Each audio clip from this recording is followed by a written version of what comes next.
Hey, what's up, fellas? How you doing? I think it's the 19th. It's the afternoon. I'm watching some of my neighbors bring their garbage cans in. My wife's car is normally right here where I'm standing.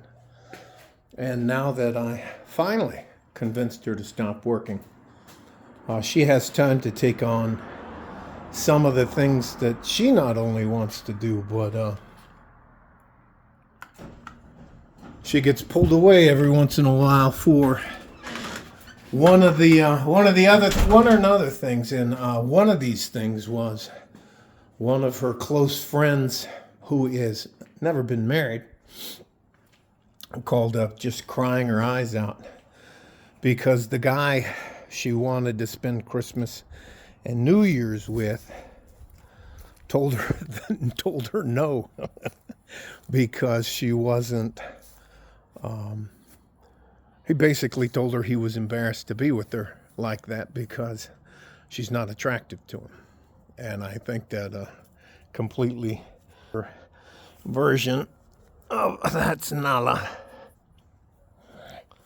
She's pretty much I'm surprised. Oh, anyways, they're out here playing. There's the Franklin Mountains. Boy, women hate it when you tell them the truth. Or if a guy has standards, man, it's okay for them, to tell a guy he has to be 6 foot tall, figures, and have at least 6 inches. Yeah, it's absolutely, it's so funny when the double standards that a lot of women nowadays use get used right back on them. The guy who put her in the friend zone, he's my height, very successful, good looking guy, stays in shape. And the my wife's friend, who my wife is over there consoling now because she can't understand. She was crying so loud on the phone to my wife, it was anyways, doesn't matter how upset she was, and she can't believe it. And it's I find it funny that women have no trouble embarrassing young men or men, telling them they're pointing out their why they're not qualified to be with the girl they want, and this and that. You're just not good enough. You're not tall enough. You don't make enough money. Yeah, it's just funny. And now that it's not as easy as women think to get a guy to be in a relationship. Now, to have sex, yeah, guys are down for that. That's never really going to be an issue. But if you do, gentlemen, make sure you protect yourself. There's a lot of weird crap going on around out there. So it's to me, it is absolutely ironic. Now, this guy, she won't date the guy that's standing right in front of her, who a couple of times at jiu-jitsu practice told me he would love to take her out, and he's asked her out, but she put him in the friend zone. And she has the nerve to have this absolute meltdown because the guy she wants doesn't want her. And he doesn't even want to have sex with her. It's crazy. So evidently, you and I, guys, we are supposed to be able to handle rejection and get our feelings stomped on, and we're just supposed to suck it up, buttercup, and move on. But if it happens to a woman, it's life changing. Okay. I shouldn't be having, and I'm not sure. Well, actually, it's a bit satisfying. This woman is 5'2". That's the average height down where I'm at here on the border in near Mexico, Juarez, Mexico, and El Paso, Texas. That's the standard average.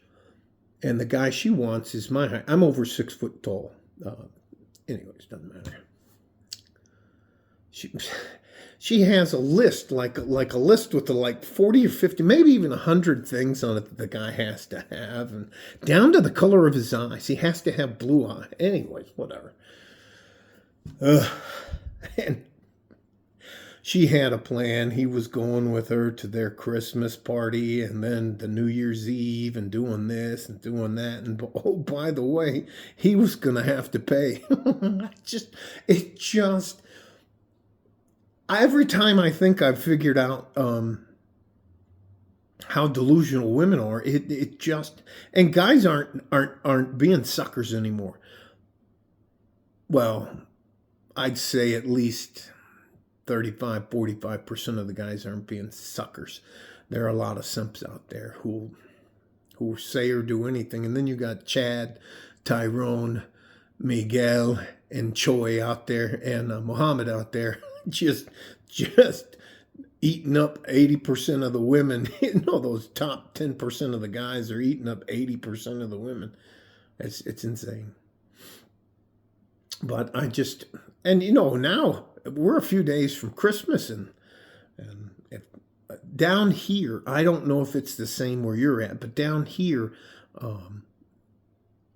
the people that I'm around are religious, meaning we believe in God. We believe in accountability. We believe in personal responsibility.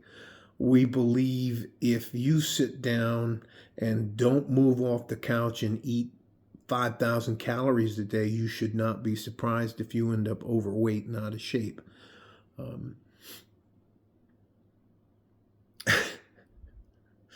It's just, and one of the things the families that the Mexican American or Latin American families that I hang around with, or we spend time with, they'll ask the girl if she shows up again without a date or a boyfriend or anybody like that. They'll ask her, "What's wrong with you?" And I'll just be sitting back there with popcorn, going, "Yeah, yeah, yeah." Anyways, so.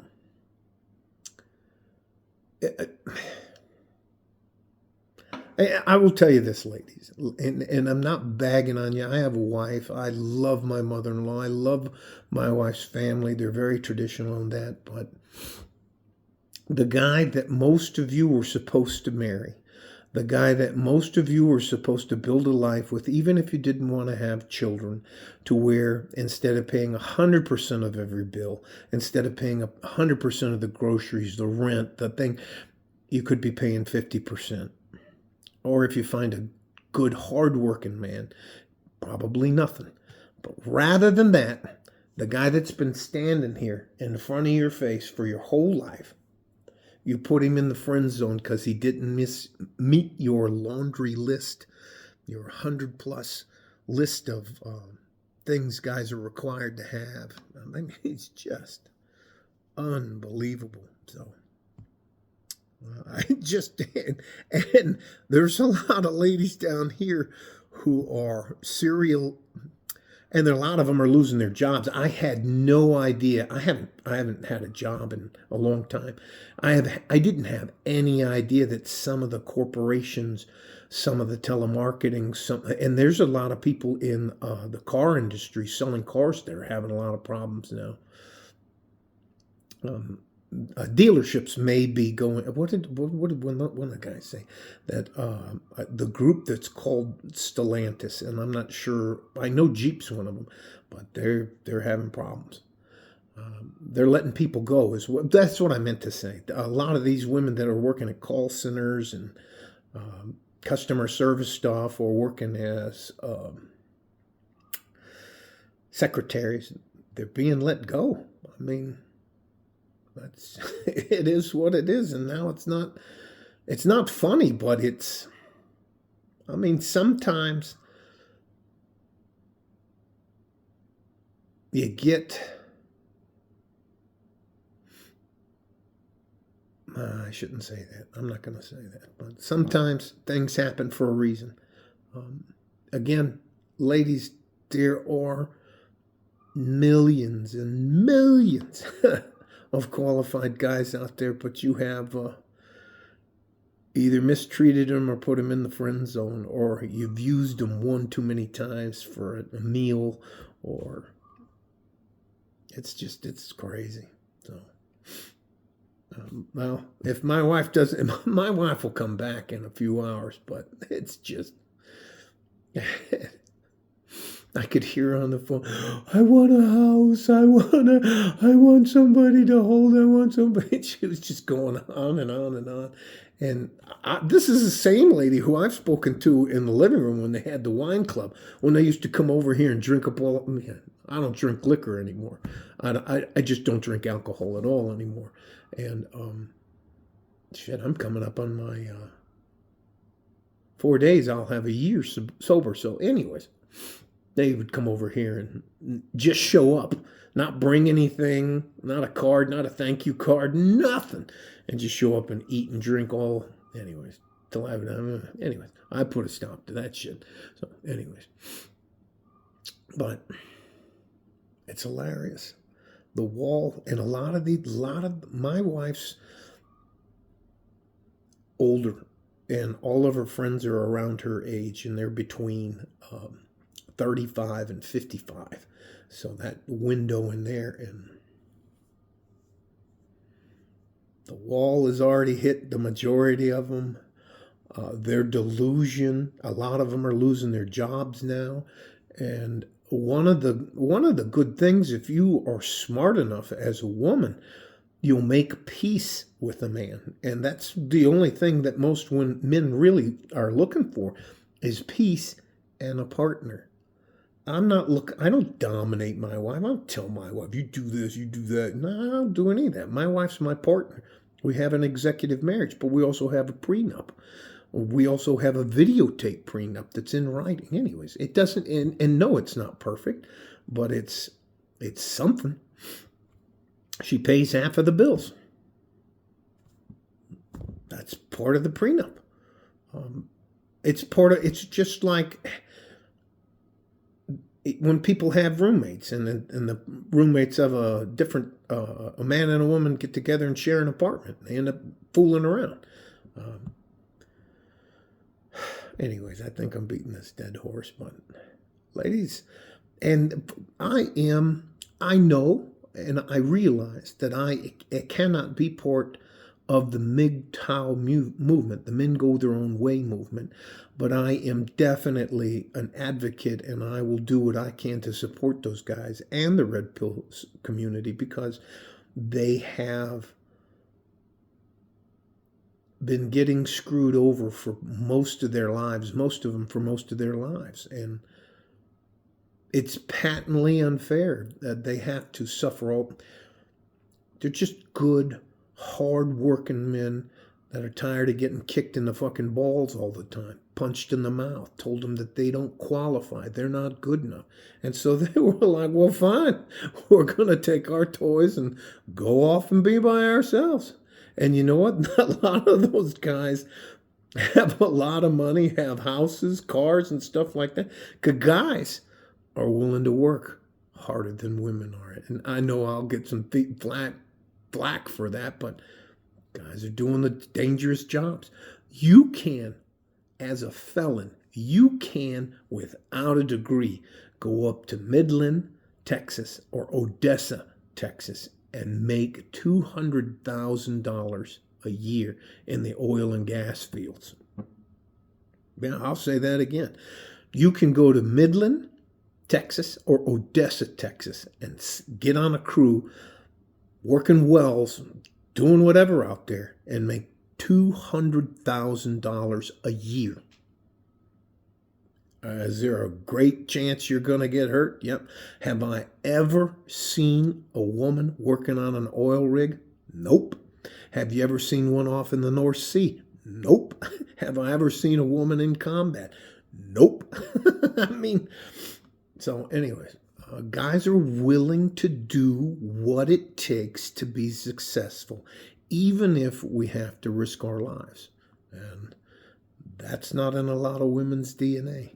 Now, there are, another thing is, sometimes it may seem that I give single mothers a hard road, and that's partially true because let me caveat to this. There are a ton of good single women out there, single mothers out there. There are a ton of women who have suffered abuse at the hands of bad men. I understand that. But you cannot ask your next man or the other man who wants to be a part of your life to pay for that type of emotional or physical damage that's happened to you that he had nothing to do with. There are manipulative, hypergamous women out there who are only looking to marry a guy just to divorce him and take half of his shit. And again, that's why I'm an advocate for the red pill community and the men go their own way. I fully understand that I cannot be a part of the MGTOW, but I'm going to do what I can to support those guys because they've had it a lot rougher than I've had it. So, anyways, I cannot wait to hear the chisme. That's in Mexican. Chisme is gossip. In Central and South America, it's bonchinche, or the gossip when my wife gets home. And it's just amazing. I could hear from about this far away. I'm about an arm's length away from the phone, and she's just crying and carrying on. Why doesn't he want me? Because you're short and fat and you got a bad fucking attitude. That's just for starters. You wear a nose. Why do you pierce your septum? Why do you have a nose ring here? Why do you have 4 earrings going up this way? Another 3 going up that way? Why do you have neck tattoos? Why does it look like you used a magic marker to put your eyebrows on?